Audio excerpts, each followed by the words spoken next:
Allah Azza wa Jal has promised us certain gifts, certain rewards if we carry out what we should be carrying out, and if we stay away from a certain group of things. Allah Azza wa Jal has promised us a reward, and this reward is heaven. And many of us, we find being Muslim is difficult. We find being Muslim is hard. We can't do certain things perhaps that other people would like to do. We can't eat certain types of food.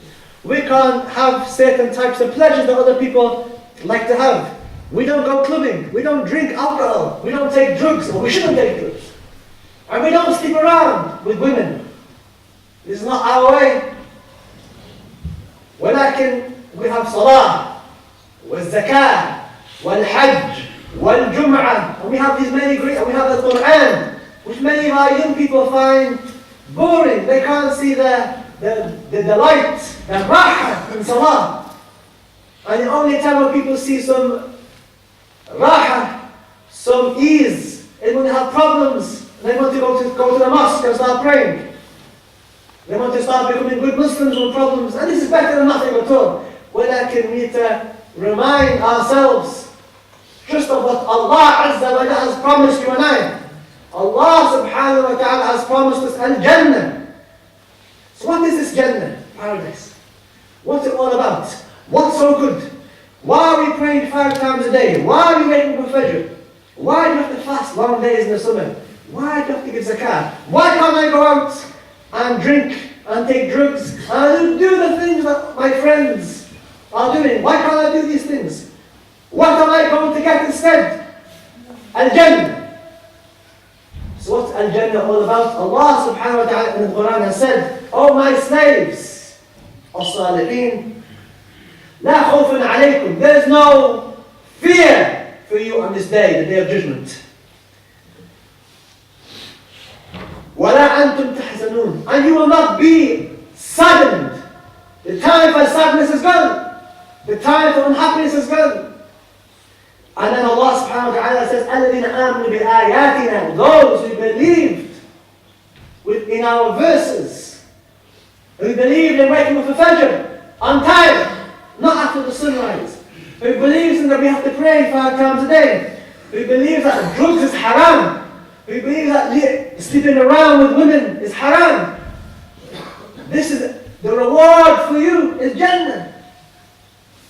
وَكَانُوا مُسْلِمِينَ. And they were Muslimin. They submitted themselves to what Allah subhanahu wa ta'ala told you to submit to.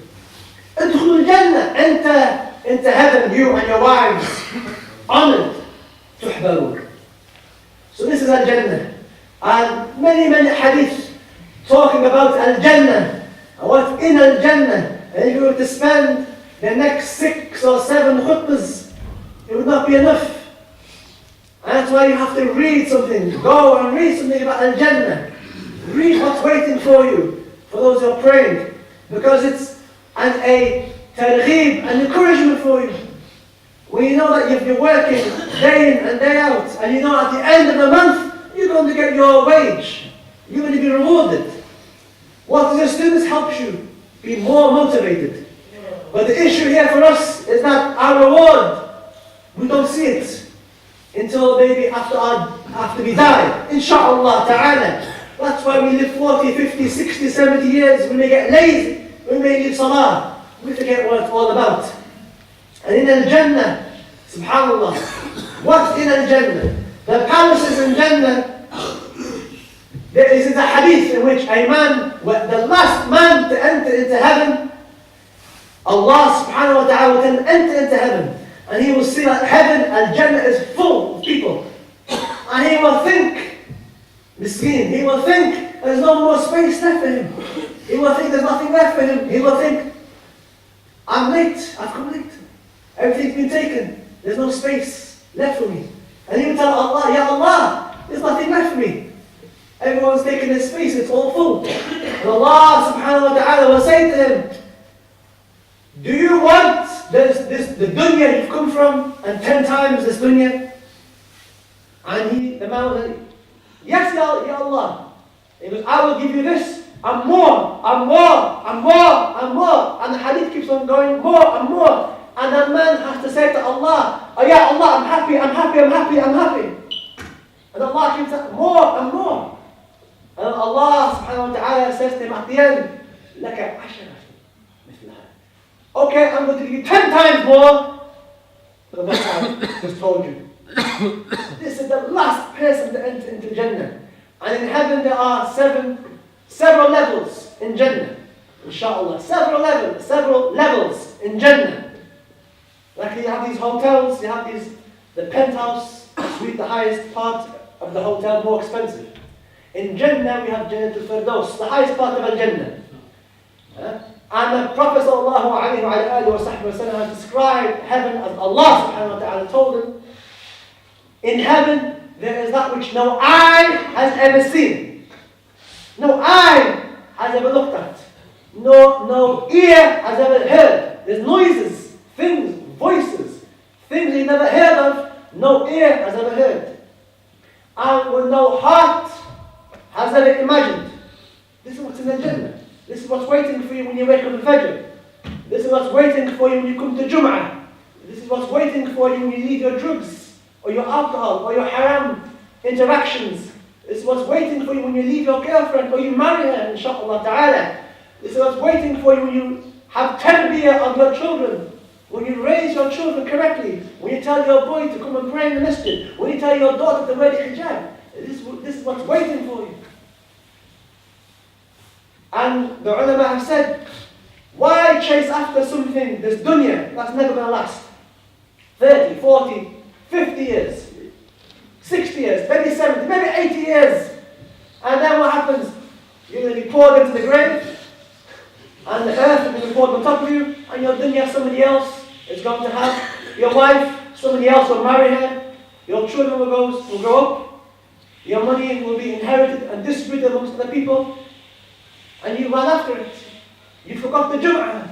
You forgot Salat al-Fajr. You forgot your identity. You forgot Sawm Ramadan. You forgot all these things because you're running after your job. You're running after this wealth. And you're doing anything you want, anything you can to get this dunya, to get that woman. And then the ulama said, and it's not going to last. So why not go after something that has no end? Work towards something that has no end. Al-Jannah. Al-Jannah has no end. It's the only one of the few things Allah subhanahu wa ta'ala has created. Al-Ruh, wal-Jannah, wal-Nar. Certain things Allah subhanahu wa ta'ala has created has a beginning but no end. Al-Ruh, the soul, heaven and hell, they were created and they have no end. In abad, inshaAllah ta'ala. So go after this. And what do you have to do? Allah subhanahu wa ta'ala hasn't made it very difficult. He really hasn't.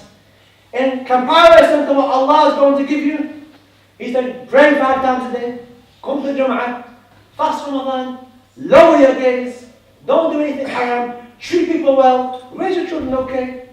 Basic things that you must reward forever, paradise forever, happiness forever, no more sadness, no more sickness, no more unpleasantness, happiness. And the average age of the people of Jannah is some hadith 30 and some hadith 32. We're going to be young. Subhanallah, la ilaha illallah, Muhammad Rasulullah sallallahu alayhi wa sallam. So let's not be lazy, inshallah ta'ala. Missing Fajr, wake up, pray Fajr. Look at the timetable, inshallah. Wake yourself for Fajr, barakallah feek. Wake your wife up for Fajr. Wake up your children for Fajr. Don't say they're too small, let them sleep. Wake them up, inshallah ta'ala. If you're not coming to Jum'ah, if you're lazy in Jum'ah, start coming to Jum'ah. If you know friends, if people at work, they're Muslim, not coming to Jum'ah, tell them, come to the khutbah, come and listen. And if you don't want to say, come and pray 2 rak'at, catch the last part of the khutbah. Wajib alayk.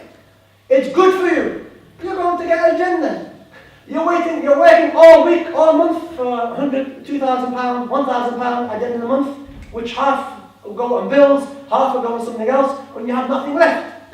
Go after something that's going to survive after you die.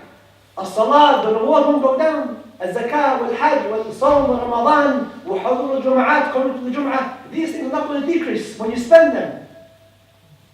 So inshallah, barakallah feekum, inshallah, work towards al-Jannah, inshallah. Change yourselves. Look around, see what you can change within yourself, where there's room for improvement. If you're listening to Salah, Dhuhr or Asr, try and pray Dhuhr and Asr on time, inshallah ta'ala. Try your best. Remember, Al-Jannah, this is what's waiting for me. And for those, subhanAllah, for our men, there's been brides, Al-Hur al-Ain, been prepared for them. For those who are running after, who have girlfriends. And we know some of our brothers, it's hard being in this country, not being married. And for some of our brothers being married, it's still hard. But they run after, they have girlfriends and these type of things, and some of our girls have boyfriends. For our brothers, we say, brother, listen, if you have a girlfriend, you have a relationship with a woman you shouldn't be having a relationship with, either marry her or leave her. Marry her or leave her, because there's no, you don't have to be domestic. Why are you going to make things difficult? And if it's difficult, you say, I love her too much, but I don't want to marry her, whatever reason you want to give. And remember, Al-Hur al-Ain, his brides in heaven, who are not going to cheat on you, they will look beautiful for you all the time. This must be prepared. The brides of heaven prepared for those who are steadfast, who are chaste in this dunya, inshallah ta'ala.